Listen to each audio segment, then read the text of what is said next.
되어가고 있습니다. 오늘은 시인이며 또 문학평론가이신 한봉수 작가님을 모시고 문학 이야기를 듣고자 합니다. 한봉수 작가님은 한국외대 이탈리아과를 졸업하시고 서울교육청 교육발전자문위원 등을 역임하셨습니다.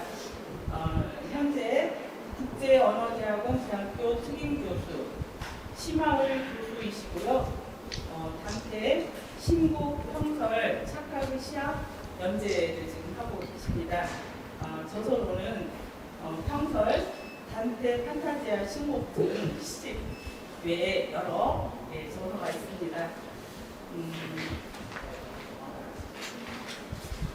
작가님 안녕하세요. 안녕하세요. 네, 반갑습니다. 오늘은 전주 문협에서 그동안 이어온 그 콘서트 중 장르면에서 조금 특별한 것 같습니다. 여러분, 우선 한 작가님의 분위기 자체가 좀 심상치 않으십니까? 신선하시죠? 예. 네. 오늘은 그 한 작가님이 집필하신 단태 판타지아 신곡, 평설, 신곡을 무대로 진행하려고 합니다. 먼저 작가 단태와 신곡, 그리고 집필 배경을 한번 소개해 주시겠습니다. 예, 초청해 주셔서 고맙습니다. 문학평론가 한봉수입니다. 제가 최근 3월에 단태 판타지아 신곡이라는 책을 냈는데요. 또 어디에 또 낼 준비를 해온 유인물을 6장짜리를 드렸는데 이 내용을 대담 중에도 빠짐없이 할 것 같습니다. 거기에 단태는 누구인가, 그리고 책의 원래 제목이 코미디아였어요. 라 코미디아, 이 단태 알레아기에인데 이거 코미디 이상하죠? 네. 나중에 디비나라는 말을 듣습니다. 그리고 단태는 신곡을 통해서 무슨 말을 우리에게 던져주려고 했던가, 그러면 왜 현대인은 신곡을 읽어야 하는가, 이런 문제의식을 갖고 제가 책을 썼고요. 그래서 유인물들을 보시면서 제가 단태 나옵니다. 이태리어로 단테 알리게리 나쿠야 피렌체 넬 1265 모리아 라벤나 넬 1321 이 노래 나와 있는데요. 단테는 1265년에 태어나가지고 1321년 피렌체에서 태어나 죽기는 라벤나에서 죽습니다. 지금도 그 묘는 라벤나에 있어요. 베네치아 근처에 있죠. 이게 이제 단태가 어떤 그 중간의 생활을 살았는가, 한 4가지 포인트만 잡고 이야기를 드릴게요. 단태 오면 생각나는 게 베아트리체가 있죠. 나의 영원한 구원의 사람. 베아트리체를 만난 건 단태가 9살 때 단태의 아버지 손에 이끌려서 베아트리체 아버지가 초청한 파티에 갑니다. 거기에서 신이 내린 딸, 신이 내린 소녀 같은 베아트리체를 보고 저 영원한 불꽃 같은 여인이라는 생각을 하고 살았습니다. 물론 같은 동네에서 불과 인구 10만의 피렌체에 살았지만 두 번째 만남은 그대로 9년 후가 흘러서 18살 때 피렌체 가신 분 계시겠지만 아르노강이 흐르고, 여러분들은 백기오 다리를 아십니다만 백기오 다리 근처에 산타 트리니타 다리, 산타 트리니타 삼위일체 다리가 있는데요. 거기에서 18살에 다시 베아트리체를 만납니다. 그리고 베아트리체가 몇 마디 건져준 말에 너무나 감동해서 큰 환상을 사로잡히는데요. 집에 와서 꿈을 꿉니다. 그냥 침대에서 졸 때예요. 근데 단태는 지옥에서도 여러 번 졸대하고 연옥에서도 졸도하고 천국에서도 피로는 잠을 잡니다. 좀 잠을 잘 잡니다. 잠을 잘 자면 많은 영감을 받을 겁니다. 꿈을 꾸는 중에 큰 거인이 어떤 여인을 그 하얀 이렇게 포에 쌓아가지고 이렇게 걸어옵니다. 단태가 놀랍니다. 이 거인이 말합니다. 단태야, 단태야, 일어나거라 하면서 내 오른손에 있는 게 뭔지 아니? 보니까 이 빨간 무석처럼 빛나지만 피가 흘러나오고 있어요. 이게 바로 너의 심장이다. 단태가 직업을 합니다. 자기 심장을 합니다. 없습니다. 그렇죠. 베아트리체, 이 여인은 베아트리체인데 베아트리치한테 이 심장을 줍니다. 베아트리치가 그걸 나름 다 씹어먹습니다. 이렇게 해서 단테는 베아트리치한테 심장을 뺏깁니다. 그래서 이 신곡은 베아트리치의 구원의 여성을 이끌려서 천국까지 가는 일정이 되는데요. 그 뒤로 조금 더 올게요. 단테의 생애니까. 그 뒤로 이제 베아트리치가 아쉽게도 먼저 죽습니다. 그러고 1995년에 6월 9일 날 죽는데요. 그 뒤로 단테는 새로운 길을 걷습니다. 형식체 시를 쓰는 거죠. 사랑이 마음으로 올 때 나는 글로 적는다라는 돌체 스탠드 루도보, 즉 감미롭고 새로운 시, 그 당시는 새로운 시품, 프랑스의 그 음유시움 같은 그런 시를 짓게 되는데요. 신생이라는 거, 단테의 신곡 신생이 또 있습니다. 신생의 작품을 베아트리치를 위해서 씁니다. 그 뒤로 그는 1300년 정치에 뛰어들어서 피렌체 6인의 행정관에 들어갑니다. 공화국의 제일 리더가 되는 거죠.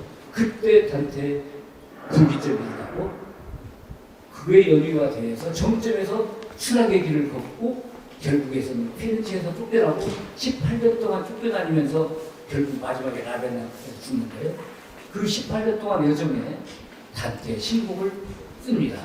그때 제목 라코메디아라는 제목 씁니다. 여기까지 잠깐 드리겠습니다. 그러면 지금까지 이제 선생님께서 작가님께서 그 집필 배경을 짧게 지금 소개해 주신 거죠. 그렇다면 네. 신곡은 이제 사랑과 구원을 찾아가는 저승세계의 여정으로 이렇게 구성되어 있다고 들었는데요. 그 작품 속의 시대의 설명을 좀 네. 부탁드려볼까요? 1300년 하면 가톨릭이나 기독교에서는 대희년이라고 합니다. 대희년에는 모든 죄인을 풀어주고 모든 빚을 탕감해주는 때인데요. 그때 당시 교황이 대희년을 선포한 날. 단테는 1300년을 배경으로 합니다. 1302년에 쓰면서 1300년을 배경으로 하고 그때 부활절 성금요일 즉 예수님께서 십자가에 못 박혀지는 그런 돌아가시는 날 그때 단테는 지옥 세계에 들어갑니다. 누구의 손에 이끌려서 메리길리스 영어로는 버질, 지혜의 상징이죠. 이끌려서 이제 일주일간의 여행을 합니다. 지옥과 여록과 천국. 일주일간의 여행을 갔다 와서 이 신곡을 쓰게 됩니다. 네. 그렇다면 이제 작가님께서는 왜 그 판타지아 신곡이라고 쓰게 되셨는지 그것도 좀 궁금합니다. 네. 아까 말씀드린 대로 라코메디아 디 알레기에리인데 이것만 하니까 너무 좀 이상해서 보카치오라는 사람 잘 아시죠? 단테 페트라르카 보카치오가 르네상스를 열은 피렌체 작가들이죠. 그 보카치오가 그 단테 회복 운동을 벌입니다. 이태리아 전역을 다니면서 그러면서 단테 그 코메디아라는 앞에 디비나 성스러운 영어로 디바인이죠. 성스러운 복이라고 붙였고 그렇게 세월이 흘렀는데 제가 이제 단테 판타지아라는 붙인 이유는 제 책의 전면인데요. 판타지아, 즉 판타지는 소설로 따지면 판타지 소설이지 않습니까? 그리고 실제적으로 많은 환상들이 지옥과 여록과 천국을 거치면서 벌어지거든요. 그래서 내가 이걸 독자들이 좀 더 가깝게 접근할 수 있도록 판타지아를 붙인 것도 있고 또 하나는 랄타 판타지아라는 높은 존귀하신 환상이라는 뜻, 삼일체 하나님을 만날 때 그런 용어를 쓰거든요. 그래서 제가 판타지아를 쓰면서 작가들이 쉽게 접근할 수 있는 그런 판타지 소설을 제로 써야 되겠다. 그래서 이름을 판타지아를 붙였습니다. 네. 잘 들었습니다. 그 신곡을 우리가 그 이탈리아로 대표적인 고전 문학이라고 이렇게 알고 있는데요. 이 신곡을 쓴 단테의 그 위대한 업적을 조금 설명해 주시겠습니까? 예. 단테는 1300년도를 배경으로 했지만 그 단테가 인용한 것은 대부분 성경과 그리스 로마 신화입니다. 왜냐하면 오비디우스가 쓴 변신 이야기. 참고로 베르질리우스와 오비디우스는 로마 건국사의 협력하는 1등 공신인들이죠. 일인데 왜 그러냐면 로마는 항시 그리스에 대한 많은 열등감을 가지고 있습니다. 그래서 로마 신화는 원래 로물루스라는 늑대의 젖을 먹고 큰 사람으로 해서 BC 6세기 정도가 로마의 기원이라고 되어 있는 것이 못마땅해가지고 이걸 저기 앞으로 가져가요. 그리스 일리아드라는 데 보면 트로이 전쟁이었죠. 거기에서 트로이가 패해요. 그래서 트로이의 왕자가 아이네이아스가 로마까지 와가지고 로마를 정복을 했다. 그래서 로마는 즉 그리스하고 맞짱을 뜨는 나라다. 이렇게 해서 역사서를 만든 게 메리길리우스이고 역사적 서사시를 만든 게 메리길리우스이고 오비디우스는 변신 이야기인데 원래 그리스 신화가 있잖아요. 국가를 만들려면 정신집이 필요해요. 종교가 필요하다든가 정말 누구나 존경할 만한 신화가 있어야 되는데 그것을 그대로 가져와서 그리스 로마 신화를 만든 게 오비디우스입니다. 그래서 이 두 분이 이제 역사와 정신을 끌어가게 됐는데 이 오비디우스의 변신 이야기에 나오는 그리스 신화, 로마 신화들이 작품 속에 굉장히 많이 나와요. 그 다음에 로마를 역사를 배경으로 했던 베르길리우스의 아이네이스라는 아까 그 작품들이 또 굉장히 많이 나옵니다. 또 하나는 아리스토텔레스의 윤리학 이걸 기반으로 해서 이런 것들이 반대역에 너무나 많은 시적인 것들이 들어오기 때문에 독자가 다 질려요. 그래서 저는 이것을 줄을 안 가고 바로바로 기다려서 해석을 하는 형태로 해서 넘어가는 소설 형태를 썼던 것입니다. 그리고 이런 단테가 수에 남긴 인태한 씨앗들은 대단합니다. 작품 속에서 교황과 추기경들 그리고 돈 많은 부호들이 전부 지옥 속에서 실험하고 연옥 속에서 연단을 받고 있습니다. 즉 돈이나 말이나 권력으로 세속으로 천국에 이르는 게 아니라 진심한 정말로 참회하고 존경할 만한 신앙을 가져야만이 천국에 갈 수 있는 것이다라는 그런 글들을 많이 써가지고 그 후세 에라스무스라든가 루터, 칼빈한테 굉장히 용기와 영감을 주어서 종교개혁의 시발점이 되고요. 또 하나는 그 당시에 썼던 글들이 전부 라틴어라는 거 아시죠? 그 로마의 공용어가 라틴어인데 이 언어로 안 쓰고 그 당시 분어체 아까 말씀드린 대로 구어체인 토스카나 방언, 피렌체 방언을 씁니다. 이게 이탈리아가 되고 이탈리아의 중심 또한 하나의 민족 중심의 구심력을 갖게 되죠. 이걸 본받아서 많은 라틴계, 프랑스, 스페인, 루마니아, 포르투갈이 다 이런 민족어가 즉 민족 사상을 신게 되는 그런 계기를 되죠. 이탈리아 어의 아버지이자 유럽 민족어의 시발점을 만든 사람입니다. 또 하나는 이분이 책 속에서도 많은 메시지를 던지는데 그 중에서도 제가 포인트를 두고 있는 게 자유무지입니다. 자유무지.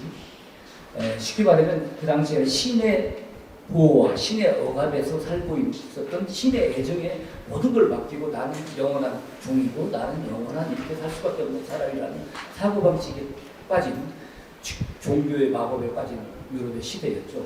이것을 깨부수고 신이 인간에게 준 가장 큰 선물 중에 하나가 자유의지다.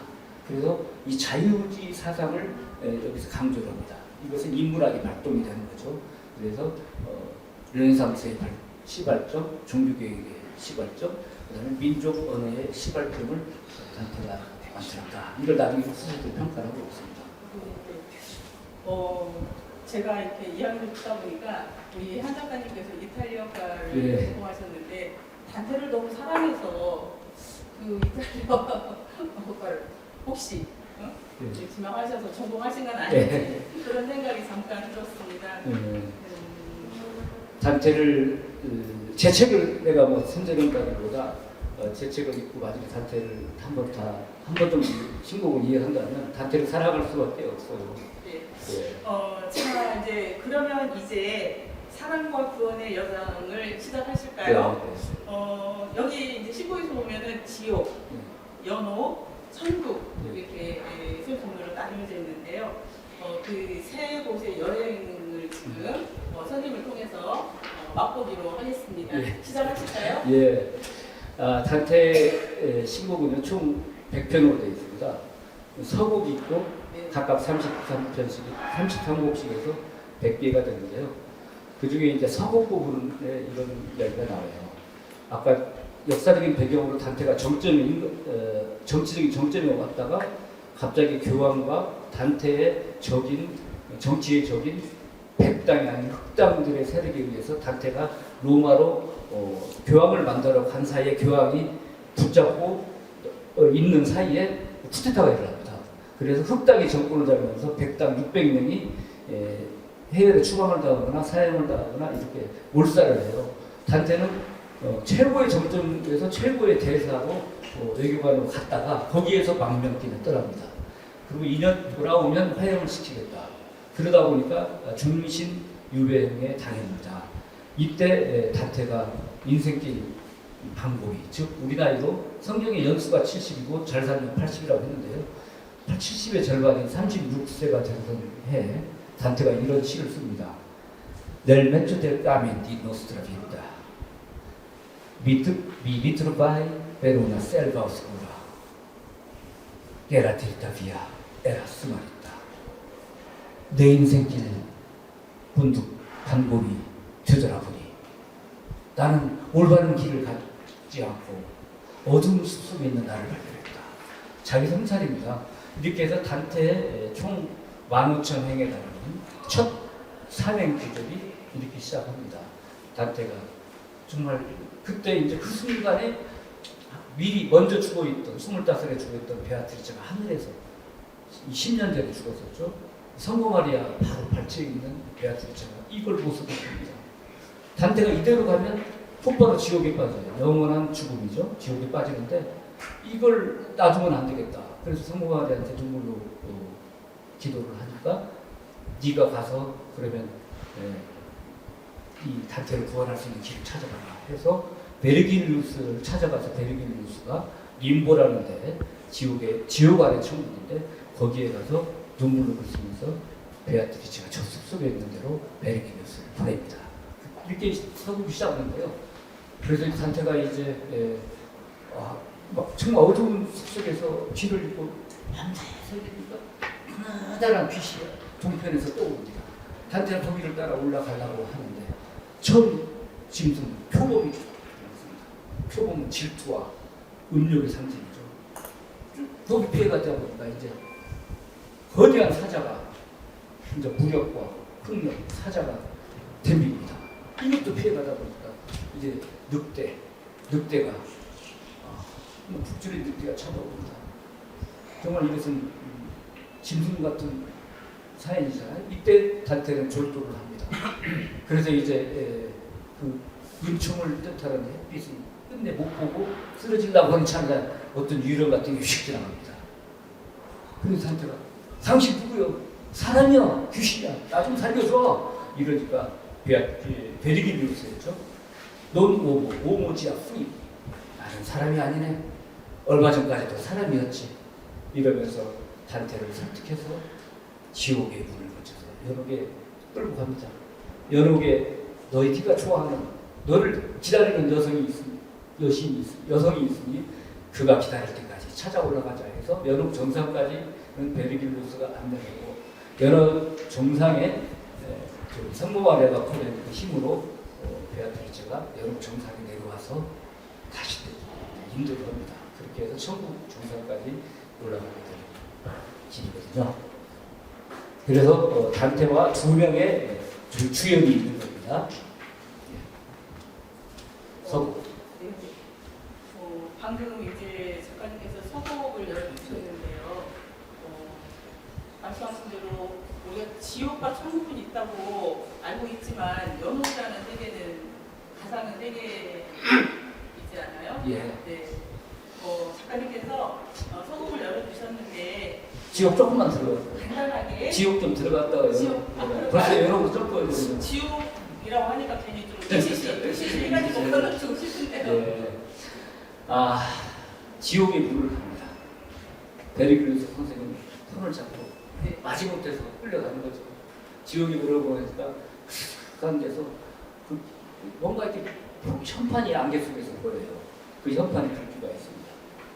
그 불기를 제가 있을 시간에 읽어볼게요. 나를 거쳐서 고통스러운 도시로, 나를 거쳐서 영원한 탄식으로, 나를 거쳐서 저주받던 무리들에게 들어가라. 나의 창조주는 정의로 다스리시며 전능하신 힘과 지구하신 지혜, 그리고 태초의 사랑으로 나를 창조하셨다. 나보다 먼저 창조된 것은 영원한 것에 이외에는 없으니 나는 영원토록 존재하라. 여기 들어오는 너희는 모든 희망을 버릴지어다. 여기 들어오는 너희는 모든 희망을 버릴지어다. 라시아 때 오니 스페란자 오이 깬들한테 정말 무시무지 않습니까? 희망을 다 버려야 됩니다.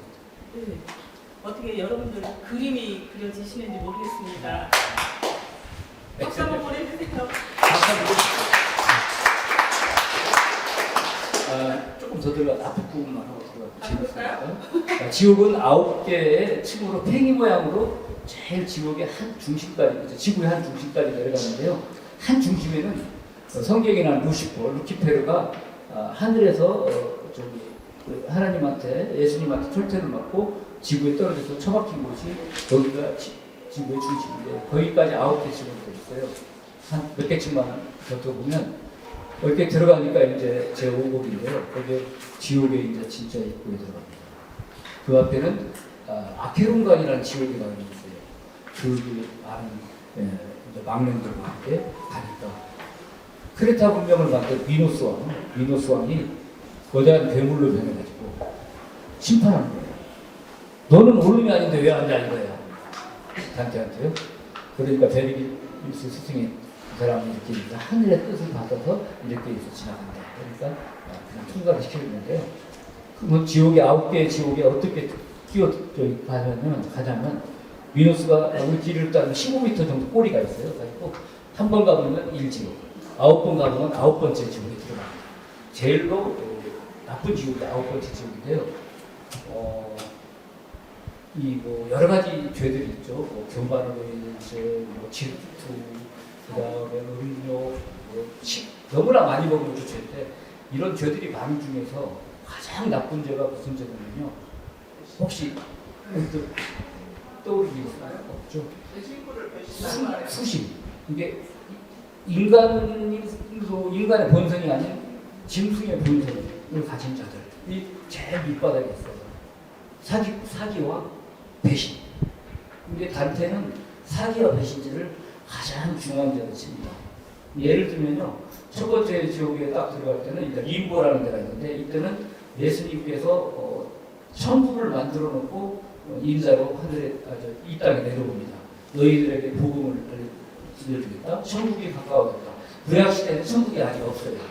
그래서 그러면 구약 시대에 영혼이 구원받는 데서는 다 림보에 있습니다. 덕스러운 영혼들이 있는데, 그 림보에는 실제 풀도 자라고 빛도 있고, 그래서 근데 거기에는 계속 탄식 소리를 들려요. 왜?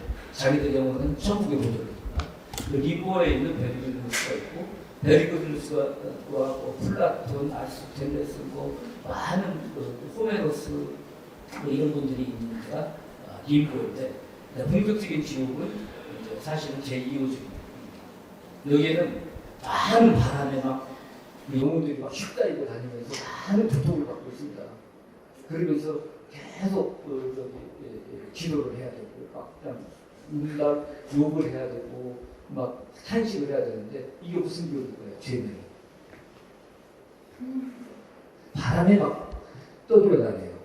바람 피우다가 죄진 자들입니다. 그래서 거기에서는 이제 클레오파트라, 트로이의 전쟁을 일으킨 헬레나, 이런 사람들이 있어요. 근데 무엇보다도 프란체스카와 파울로라는 유명한 프란체스카 파울라만 갖고 책들이 많이 나옵니다. 유명한 비극의 연인들이죠. 이 내용은 않고요. 그 다음에 내려오면 너무 많이 먹어가지고 식탐, 식욕. 그래서 대가리 3개 달린 개 같은 늑대 같은 짐승한테 계속 물어뜯기면서 끊임없이 비를, 더러운 비를 맞아야 돼요. 이런 지옥도 있고, 쭉 내려가서 이제 제일 사기꾼들의 지옥을 보면, 뭐, 뚜쟁이, 뭐, 탐관오기, 뭐, 위조범, 뭐, 도둑놈, 뭐, 이런 죄들이 10가지가 들어가죠, 사기꾼. 그게 여덟 번째 지옥이고, 제일 마지막 9번째 지옥에 이제 제일 밑바닥은 주택가라고, 주택가.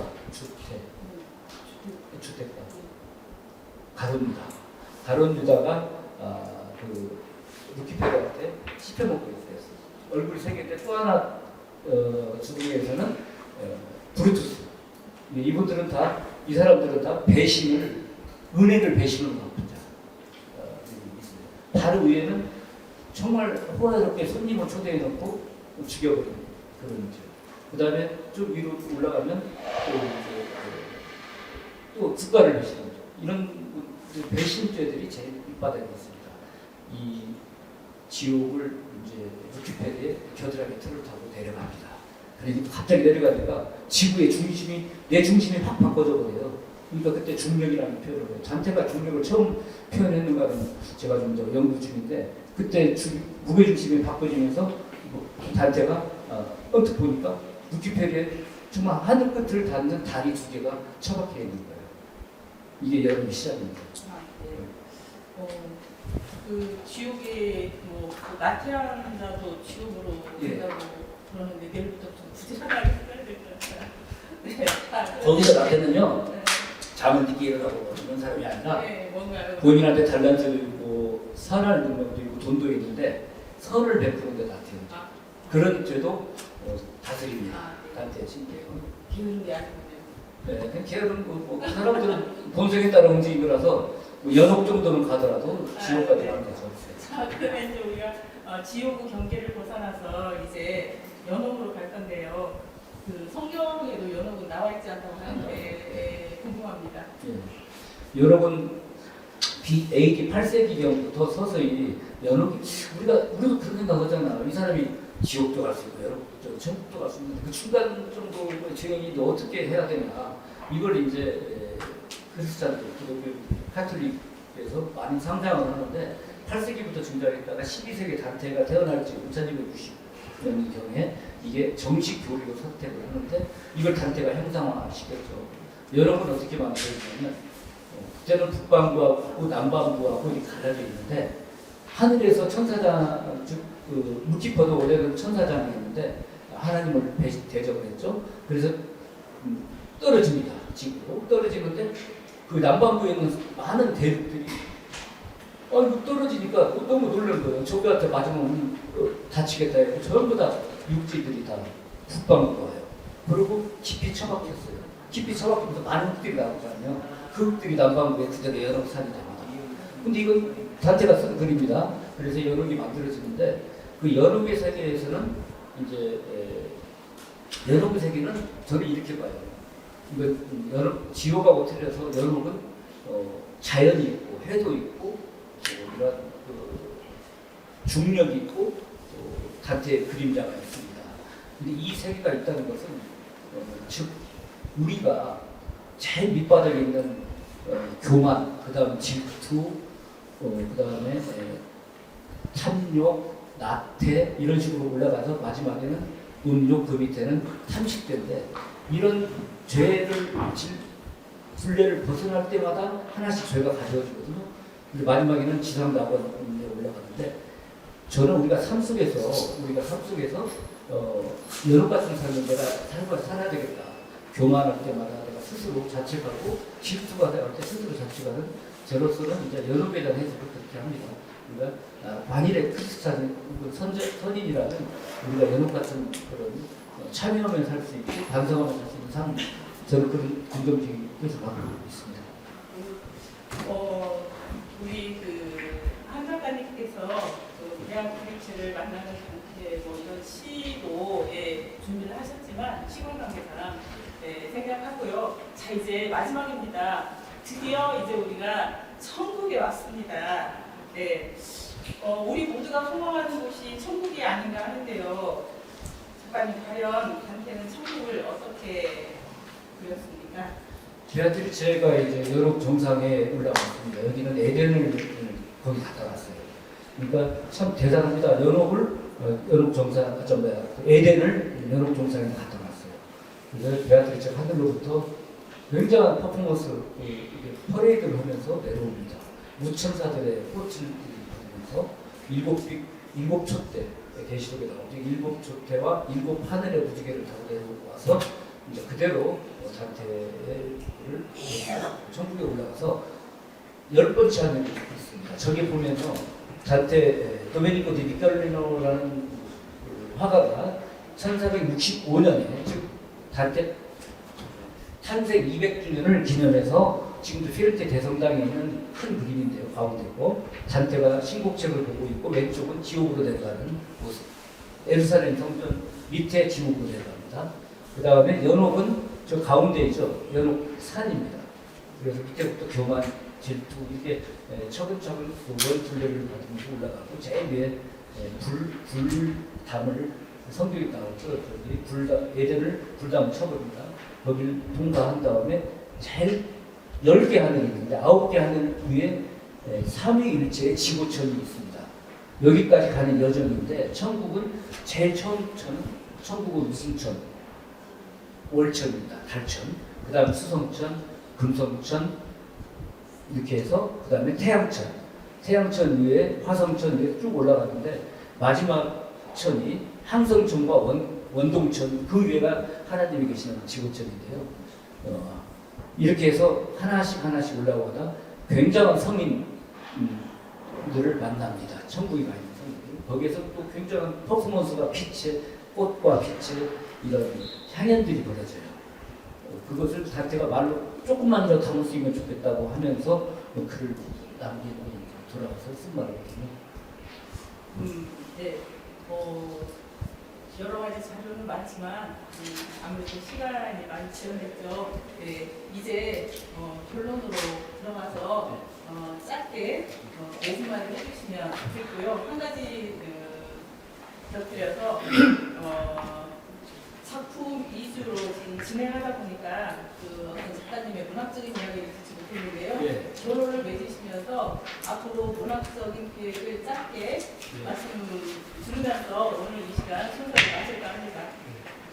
그 신곡의 최종적인 그 주제는 제일 마지막 그 앞에 사명을 내가 해줬고 제일 밑에 제일 마지막 사명을 제가 또 해드리면서 이게 대주제니까 말씀드리고 저에 대해서 이야기드릴게요.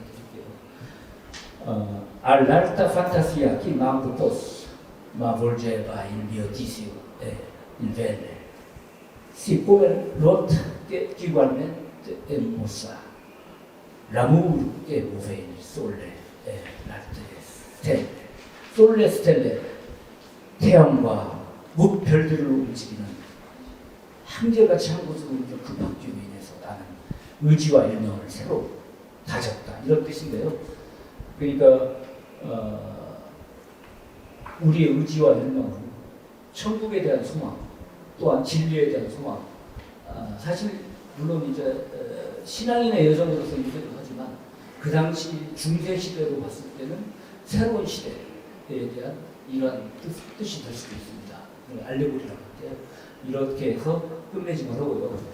저는 사실 이제 시를 쓰고 제가 개인적으로 초대를 받게 된 계기는 제가 최근 한 1년 반 동안 전주 중심으로 전주에 거처를 두고 살면서 사실상 여기 있는 동안에 제가 시 등단도 하고 평론가 등단도 하고 여러 가지 전주 역사 문화활동도 했어요. 김현조씨 같이 또 했고요. 그래서 제가 이 책을 내고 있으니까 대화를 하다 보니까 이 프로그램에 초대를 하겠다는데 생각보다 빨리 초대를 해서 너무 고맙고요. 이제 이 문학평론가라는 것은 이 시대를 좀 이렇게 좀 터치할 수 있어야 된다고 봐요. 쉽게 말하면 시대를 터치한다는 것은 이 시대 동시대에 있는 것만 갖고 있는 게 아니라 동시대에 있는 바탕으로 뭔가의 미래를 조금 더 제시할 수도 있고 이렇게 작품을 유도하고 작품을 해석하는 일이 살아야 되겠다 이런 생각이 들어서 이 단테 판타지아를 많은 사람들이 단테의 시대상을 가지고 현대를 어떻게 해석할 거냐 이렇게 저한테 제안을 합니다.